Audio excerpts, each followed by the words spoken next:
নমস্কাৰ, এই মুহূৰ্তত লৈ আহিছোঁ অসমবাসীৰ বাবে কেইবাটাও গুৰুত্বপূৰ্ণ খবৰ। আজি হ'ল 16 ফেব্ৰুৱাৰী। অসমৰ লগত ভাৰতৰ বিভিন্ন প্ৰান্তৰ পৰা কেইবাটাও গুৰুত্বপূৰ্ণ খবৰ যুগুত কৰা হৈছে। এনেকুৱা খবৰ নিতৌ চাবৰ বাবে আমাৰ চেনেলটো ছাবস্ক্ৰাইব কৰি ভিডিঅ'টো এটা লাইক কৰি দিব। ৰাজ্যবাসীৰ বাবে লৈ আহিছোঁ এটা বিগ ব্ৰেকিং নিউজ। দুদিনীয়া ভ্ৰমণসূচীৰে অসমলৈ আহিব কংগ্ৰেছ নেত্ৰী প্ৰিয়ংকা গান্ধী। সমাগত 2026 বিধানসভা নিৰ্বাচনৰ বাবে প্ৰচাৰ আৰম্ভ কৰিছে প্ৰতিটো ৰাজনৈতিক দলে। সমাগত নিৰ্বাচনৰ প্ৰতি লক্ষ্য ৰাখি অহা 18 ফেব্ৰুৱাৰীত দুদিনীয়া ভ্ৰমণসূচীৰে অসমলৈ আহিব কংগ্ৰেছ নেত্ৰী তথা সাংসদ প্ৰিয়ংকা গান্ধী। বিধানসভা নিৰ্বাচনৰ পূৰ্বে কংগ্ৰেছ দলত মুখ্য আঘাত। কংগ্ৰেছ ত্যাগ কৰি প্ৰদেশ কংগ্ৰেছত প্ৰাক্তন সভাপতি ভূপেন বৰাই। মল্লিকাৰ্জুন খৰগে আৰু ৰাহুল গান্ধীলৈ পদত্যাগ পত্ৰ প্ৰেৰণ কৰিছে ভূপেন বৰাই। ইপিনে 20 ফেব্ৰুৱাৰীত বিজেপিত যোগদান কৰাৰ সম্ভাৱনা কংগ্ৰেছৰ প্ৰাক্তন সভাপতি ভূপেন বৰা।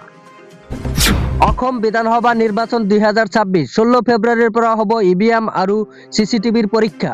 আসন্ন অসম বিধানসভা নিৰ্বাচন 2026ৰ প্ৰতি লক্ষ্য ৰাখি নিৰ্ধাৰণ কৰা হৈছে ইভিএম মিচিং আৰু চিচিটিভিৰ পৰীক্ষাৰ দিন।